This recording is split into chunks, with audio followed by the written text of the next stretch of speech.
Alright, so in today's video, I'm going to give you guys my predictions on UFC 298. Here we go. Alright, I'm only going to do the main card, by the way, because, I ain't trying to do all these prelims. It's, like, a lot. Actually, you know what? Fine. I'll do a quick rundown of the prelims, actually.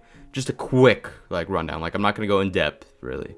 I'm just going to go based off looks and, like, how I've seen them fight before. The main card, though, I did pay a lot more attention to that, and I am going to go into some detail on the main card, but let's just quickly go through the prelims. Alright, so Miranda Maverick versus Andrea Lee. Miranda Maverick failed me many times before, so I'm gonna take Andrea Lee. Miranda Maverick, she's good, but she's kind of like a slow wrestler, so give me Andrea Lee. Decision, obviously. Val Woodburn, the GOAT himself, that fought Bo Nickel on a couple days' notice, or Oban Elliott. Never heard of Oban Elliott. He's from Wales, though, and he looks pretty tough, but give me Val Woodburn. He is 7-1. He had that one loss to Bo Nickel.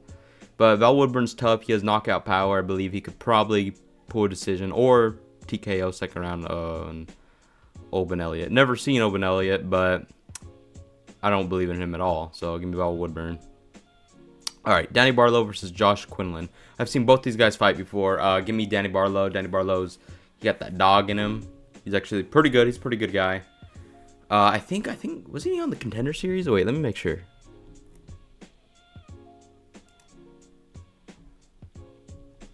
Let me see this.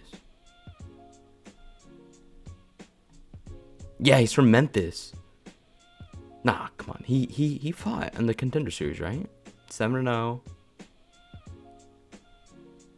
Yep, he fought in the Contender Series. I remember his fight. Yo, this guy's actually a really good scrapper. I actually remember Danny Barlow now. Give me Danny Barlow by knockout. Easily. Oh my gosh. Give me Danny Barlow by...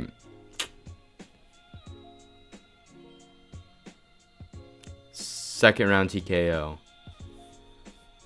Josh Quinlan, I like him, but bro, Danny Barlow's on the come up right now, and I have to go on the hype train. Be honest with you, I'm picking from my heart for the prelims. All right, I'll use my brain for the main card.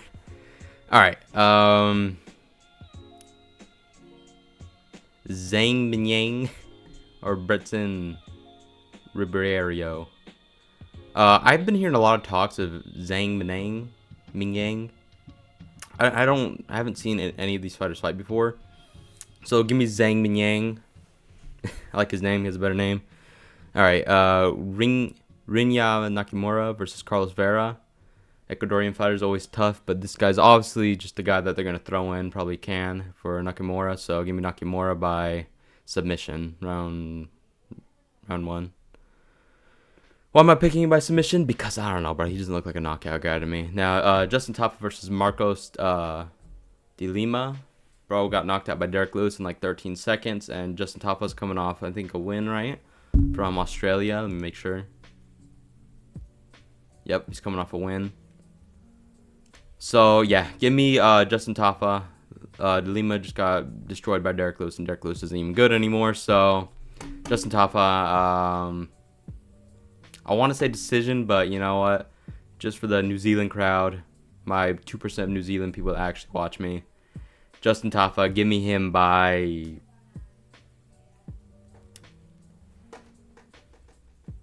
first round. No, not first round TKO. Second round TKO. Second round TKO. I feel more confident in that.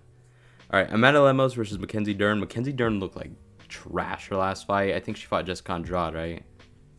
Yeah, she fought Jessica Andrade. She failed me in that fight. So I literally said this last time that I would never pick Mackenzie Dern to win a fight ever again after that. But she failed me so bad. Amanda Lemos, you knocked Mackenzie Dern out. I want to see her out of the UFC after that. She failed me so bad. I'm still holding a grudge over it. All right, now we're kicking off into the main card. Now this is a fight I was really interested in. Both these guys super tough. Roman Kopylov been training down in Dagestan with all the cliff dwellers down there, and Anthony Hernandez, tough as he come as well. Big old tough guy. I've seen a couple of Anthony Hernandez fights. People think Roman Kopylov is gonna walk through this guy. I totally disagree. I believe this is gonna be one of the very hard tests for both these guys. Whoever wins this fight is definitely gonna have a rise in superstardom in the middleweight division. Anthony Hernandez, really good wrestler. He has a lot of power in his hands, 2 hammers. And Roman Kopylov, amazing slick striker. wrestling, a little suspect, but you know he's been down in Dagestan training with those guys, you know, all the inbred people, and I think his wrestling has probably gone up since training there. So give me Roman Kopylov by 3rd round TKO. Now we got Merab versus Cejudo. I don't know why this is so low. Why is Ian Gary over them? What the heck? Why is Robert Whittaker over them? Dude, these guys have... Robert Whittaker lost his last fight, and then Paulo Costa hasn't fought in like 3 years. And then Jeff Neal lost his last fight, and Ian Gary, cuck. So I don't know why they're down here, but whatever. I got Merab by doing a Merab by failing 38 takedowns. Yeah, that's pretty easy prediction. 38 takedowns. Merab will fail them all, and Cejudo will try to take him down. Rob's going to stuff it, probably just stand up and then shoot a couple more takedowns. I think Cejudo has a advantage in the stand-up. There is probably a 32% chance he knocks out Merab on the feet, but, you know, I highly doubt that, so give me Merab by decision. We got Ian Gary versus Jeff Neal. I don't think Ian Gary can knock out Jeff Neal. I believe Jeff Neal can knock out Ian Gary. He has a very suspect chin. He likes to fight with his chin up in the air. That's why he got dropped by Song Kanan. But, you know, I think Ian Gary is going to be very careful in this fight. Now, we need to realize if anything happens during fight week, if people start making fun of him at the press conference, that might change his mentality. And you never know, he might come out angry. But they seem very respectful to each other. And I think Ian Gary might just come out on top with 3rd round TKO. Probably dropping him, you know, with body kicks. Or maybe a punch, I don't know. Ian Gary likes to throw a lot of kicks, but his punches are really good as well when he doesn't keep his chin out in there. I think he'll drop Jeff Neal sometime in the 3rd round, just finish him with little ground and pound shots. Probably not out cold, but like a good TKO stoppage. Now for Robert Whittaker and Paulo Costa, man, Paulo Costa hasn't fought in years. Last time Paulo Costa fought, I was working at my old job, and I hated that place. And I watched that fight live with him and Luke Rockhold, so... Man, last time Paulo Costa fought was when Jose Aldo was still in the UFC. Think about that. Now, lots of people are picking Robert Whittaker to win, or like the people I know at least are picking him to win. I think Paulo Costa is going to win. I think he's going to TKO Whittaker round 2. My reasoning behind that is because Whittaker has a very suspect chin. He's kind of on the decline right now. He did look really good against Martin Vettori, but then when you get beat up by a sped, but then when you get beat up by Dricus du Plessis, listen, he's a champ. But I swear, his technique, he fights like a drunk man. So I think Paulo Costa's power and his high knockdown ratio, I think it will start off on the feet. And then sometime, probably early into round 2, he'll get dropped, coming in with his blitz. And then he'll be shooting a lot of panic takedowns throughout the whole fight. And I think that will cost him.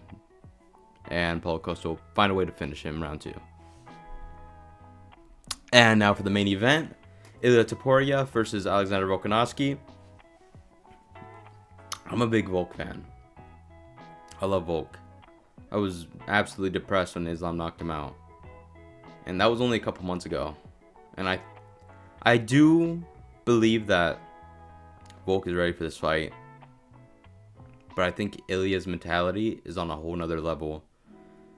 And I think he will get better. He'll get the better of Alexander Volkanovski on the night.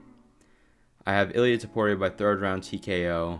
Don't get me wrong, I love Alexander Volkanovski, but I just don't think he'll be able to handle the boxing of Topuria, man. They're both the same height.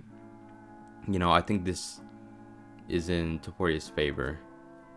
Makes me sad to say it, but, you know, I think we're on the decline of Volkanovski's career.